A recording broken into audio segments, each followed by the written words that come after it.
بسم اللہ الرحمن الرحیم۔ یزید کی گستاخی مسلسل جاری ہے اور جو بھی اس کے سامنے صدائے احتجاج بلند کرتا تھا یزید اسے قتل کروا دیتا تھا۔ اس معاملے میں اس نے نہ صرف یہ کہ اسلام کے دم بھرنے والوں کو تہہ تیگ نہیں کیا بلکہ وہ افراد کے جن کا تعلق اسلام سے نہیں تھا بلکہ جو غیر مسلم تھے ان افراد کو بھی اس نے نہیں بخشا۔ چنانچہ ملتا ہے کہ اس کے دربار میں ایک یہودی عالم بیٹھا ہوا تھا اور جب اس نے امام سجاد علیہ السلام کا فصیح و بلیغ خطبہ سنا کہ جس خطبے کے انشاءاللہ ہم آنے والی اقساط میں بیان کریں گے، جب اس نے امام سجاد کا یہ عظیم الشان خطبہ سنا تو اس نے پکار کر کہا کہ اے یزید، یہ خطبہ دینے والا شخص کون ہے؟ یزید نے کہا یہ علی ابن الحسین ہے۔ اس نے پوچھا کون حسین؟ کہا علی ابن ابی طالب کا بیٹا حسین۔ یہودی نے پوچھا اس کی ماں کا نام کیا ہے؟ کہا اس کی ماں کا نام فاطمہ بنت محمد ہے۔ یہودی عالم نے کہا سبحان اللہ، یہ تو تمہارے ہی نبی کا بیٹا ہے جسے تم نے قتل کر دیا۔ تم کیسے برے جانشین ہو اپنے پیغمبر کے۔ اگر ہمارے پیغمبر حضرت موسیٰ نے اپنا کوئی فرزند ہمارے درمیان چھوڑا ہوتا تو ہم پرستش کی حد تک اس کا احترام کرتے، مگر تمہارے پیغمبر کا کل انتقال ہوا ہے اور آج تم نے اس کے فرزند پر چڑھائی کر کے اسے قتل کر دیا ہے۔ لعنت ہو تجھ پر، بھلا تم کیسی امت ہو جو خود کو مسلمان کہتے ہو۔ یہ سن کر یزید کو غصہ آیا، چنانچہ اسے حکم دیا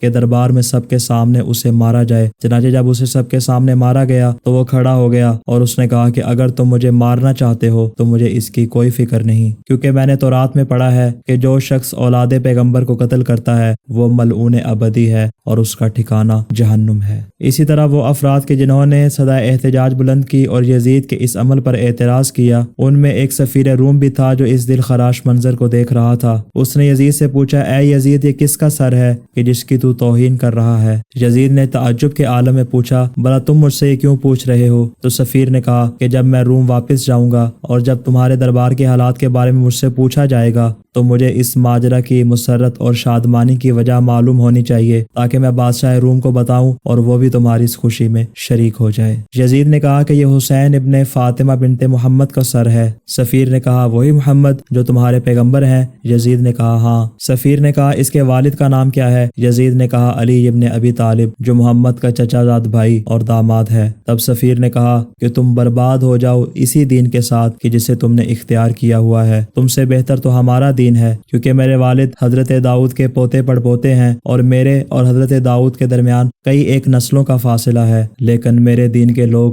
میرا بے حد احترام کرتے ہیں، اور ہمارے پیغمبر حضرت عیسیٰ جس گدھے پر ایک مرتبہ سوار ہوئے تھے اس گدھے کا سم ہمارے کلیسا میں موجود ہے اور اس سم کی زیارت کرنے کے لیے لوگ دور دراز سے آتے ہیں، مگر یہ تم ہو کہ اپنے پیغمبر کی اولاد کا ہی خون بہا رہے ہو اور انہیں قتل کر رہے ہو کہ جن پیغمبر اور ان کی اولاد کے درمیان صرف ایک بیٹی کا فاصلہ ہے۔ بھلا یہ تمہارا کیسا دین ہے؟ جب یزید نے اس کی باتیں سنی تو غصے کے عالم میں بھڑکا اور اس نے کہا کہ اس غیر ملکی نصرانی کو اسی مقام پر قتل کر دیا جائے، اس لیے کہ اس نے ہمیں ہمارے ہی ملک میں اور ہمارے ہی شہر میں رسوا کر دیا ہے۔ جب سفیر نے سنا تو کہا کہ اب جب کہ تم میرے قتل کا مکمل طور پر تہیہ کر چکے ہو تو میری ایک بات غور سے سن لو کہ میں نے گزشتہ رات عالم خواب میں حضرت رسول خدا صلی اللہ علیہ وسلم کو دیکھا کہ جو مجھے جنت کی بشارت دے رہے تھے۔ میں حیران و پریشان تھا کہ یہ کیسے ممکن ہے کہ مسلمانوں کا رسول مجھے جنت کی خوشخبری دے، مگر اس خواب کی تعبیر اب مجھ پہ ظاہر ہو رہی ہے اور مجھے یقین ہو گیا ہے کہ حضور کی خوشخبری بالکل صحیح تھی۔ اس کے بعد سفیر روم نے اپنی زبان سے کلمہ شہادت جاری کیا، امام مظلوم کے مقدس سر کو اپنے سینے سے لگایا اور بہت دیر تک گریہ کرتا رہا۔ اس کے بعد اس نے امام مظلوم کے سر کو اپنا گواہ ٹھہرایا، پھر یزید نے اسے دربار میں سب کے سامنے قتل کروا دیا، اور جب سفیر روم کو شہید کیا گیا تو تمام درباریوں نے سنا کہ سر امام مظلوم سے آواز آ رہی تھی لا حول ولا قوت الا باللہ، قوت اور طاقت بس خدا کے لیے ہے۔ السلام علی الحسین وعلی علی ابن الحسین وعلی اولاد الحسین وعلی اصحاب الحسین۔